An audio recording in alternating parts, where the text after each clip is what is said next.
American girl.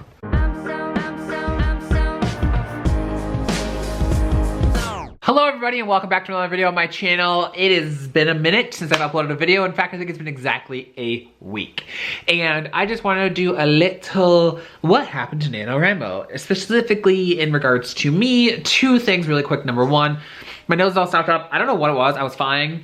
Maybe like a half hour ago I was laying in bed and then I was on the hold with the county and they were driving me nuts and all of a sudden my nose started to get stuffed up. I feel like it's an anger stuffed up. I don't know if that's a thing, but it's a thing now. And two, as you can see, it's not like a pretty background. It's just some of our stuff hanging on our wall because I have to record this standing up, because if you've been here a while, you know that like my standing up energy is like way more like than my sitting down energy. So I wanted to stand up for this video and I just want to get this video done. I'm gonna try and do it without editing much and we'll see how that goes because I am known to ramble and not know what I'm talking about and I tend to cut stuff out. Okay, let's move on. What happened with NaNoWriMo? So if you did not watch my last vlog, I will go ahead and link it up here for you to watch. At the end of it, I got a little emotional. I didn't cry. Okay, I did a little bit, but I just got really overwhelmed, not just with NaNoWriMo, but like with my life. I talk about my mental health issues, struggles. I don't like calling them issues. I guess they are issues, but struggles in that video and how they affect me just like, and how they were affecting me and how I could feel them coming on. And so I took some steps to try and avoid being in like the down place with my emotions. And so I kind of just gave up on Nano for the month. I'm not gonna lie, it was like the best decision for me. I stopped stressing about writing for the rest of the month. I have not written anything since like day 20, I think.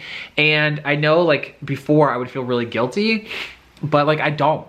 I feel actually really good that I took time off. I feel more excited about my fantasy book now. Another thing going on this month was just another reason why Nano kind of got away from me is if you haven't been here a while, you may not know that I went through some medical things that aren't directly tied to my chronic illness, where I was in the hospital for a kidney stone and I got a huge ass medical bill. That has been really stressful to me. It's been causing me to not be able to like write as much or read. Like I have been reading a lot, but it's been always present in the back of my mind. It's making it really hard for me to like create. That's another reason why NaNoWriMo kind of slipped away from me, is that I just been stressed. But this is a little weird for me because I feel really uncomfortable saying this, but I did start a Ko-Fi or coffee. I don't know how it's pronounced. I'm sorry, but if you have any extra dollar that you'd like to throw my way to help me out, that would be amazing. No pressure at all. Obviously, only give if you have it and you would like to.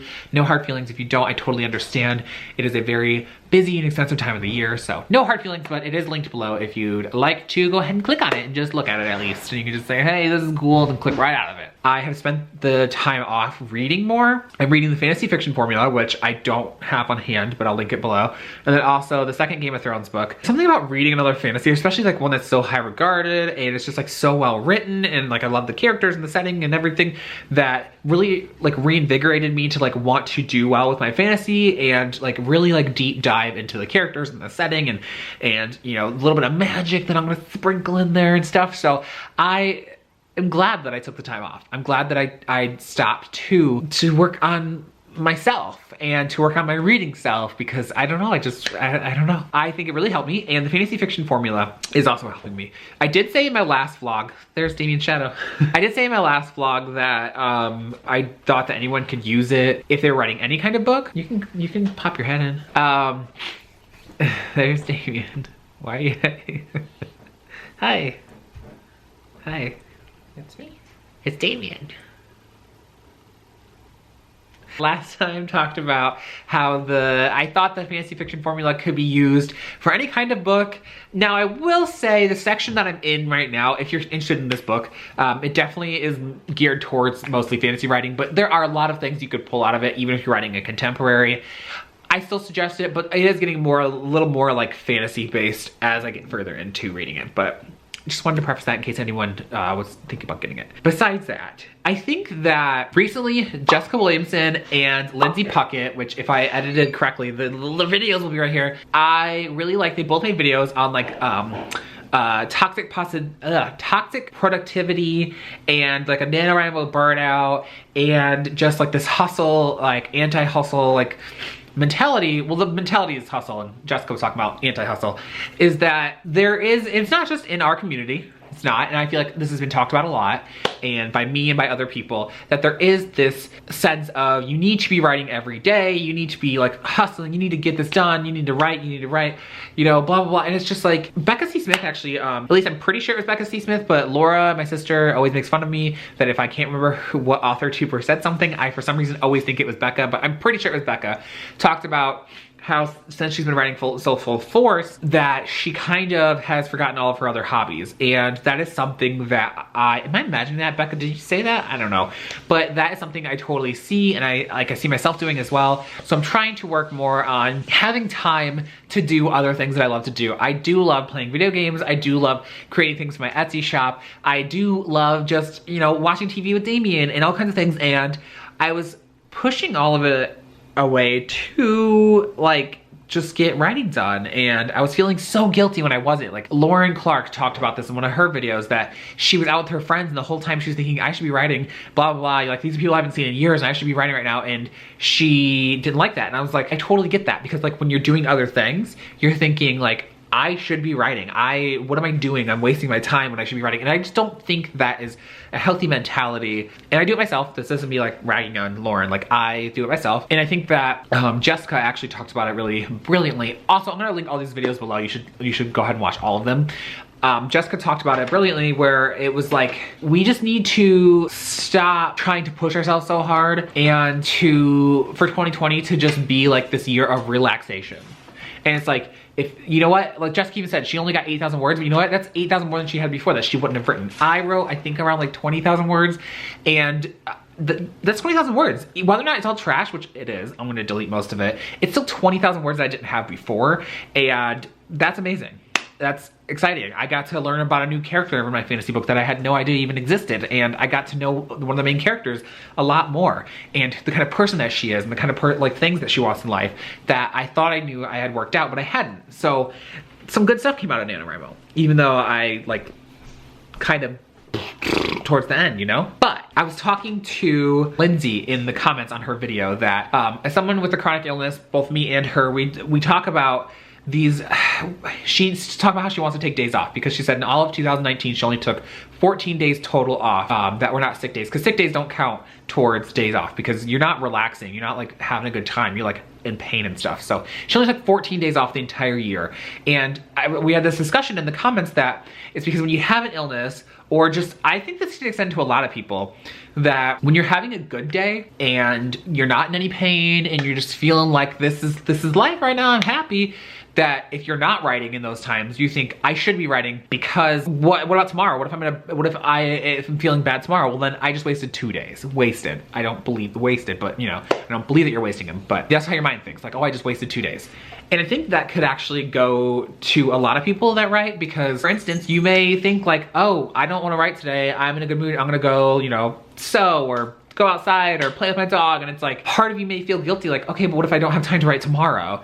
Then I have to today. But I think that like tricking yourself like that and guilting yourself into being like, well, I can't tomorrow, so I have to today. While it can be good to plan out how you're spending your day, I don't think it's good to guilt yourself. Like, I don't think you should feel bad. It's like, okay, well, if I take today off to decide to just spend it with Damien, or for us to like go on a hike or something, and I don't write that day because I just want the day off, and then the next day is a sick day, or the next day I'm just not feeling it and I try and write and I can't, then I shouldn't feel guilty. It's just, it is what it is. And I know that there are a lot of people, I don't know if it's a lot. I know there are people that disagree with me. I know there are people that think that you should just write. And I have been in that camp in the past, where I used to think that you should just write. And just like, if you aren't feeling good, just write, because something's better than, you know, nothing, and you have to force yourself through. And I still believe that something is better than nothing, but I think that I'm kind of slightly skewing what I mean that to be. Something is better than nothing, but it shouldn't come at a detriment to your health, your mental health, and your life. Because writing, while it means a lot to all of us, if you think about other people's careers, right? There are these people that make their entire life their career, but those people always end up as the angry in a Hallmark movie who just need a man in Santa to remind them that there's happiness in the world besides your job. Do we all want to be that? Well, okay, a lot of us would want to be that girl, because then you get the really hot man and you get some really cool stuff. But that's besides the point. What I'm saying is that we all need to calm down. I'm rambling at this point. What happened with NaNoWriMo for me, it's kind of like just you know, it just is what it is. And I'm not gonna feel guilty about it. I don't feel guilty about it. I feel fine about it. I think that I needed the month off, the rest of the month off, and I took it off and I feel better. And that is what matters, kids. I don't know what that was. That was awkward.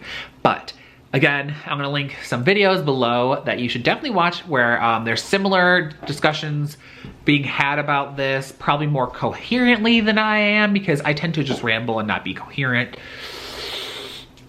But it is what it is.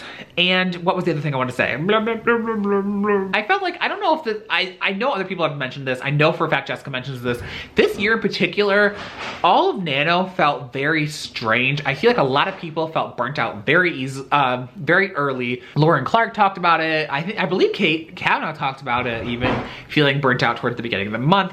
Jessica mentioned it in her video that a lot of people were mentioning around week 2 they were feeling burnt out really early on. And I wonder if anybody has any theories or ideas as to what might have caused that, because I noticed that like AuthorTube as a whole, not everyone of course, because there's always outliers, people that are doing amazing every day, but I feel like AuthorTube as a whole, a lot of people felt very burnt out very quickly this year. And I'm just wondering what's going on, what's in the air, you know? What's going on in the world? That's about it for this week, this video. I do have another video coming out probably on Thursday or Friday, depending on how fast I can edit it. So I'm sorry that I took a whole week off without a video, but I'm feeling much better now. As we know, these things are cyclical with me, and we'll give it 3 months and see how I feel then. Okay, that's it, and goodbye!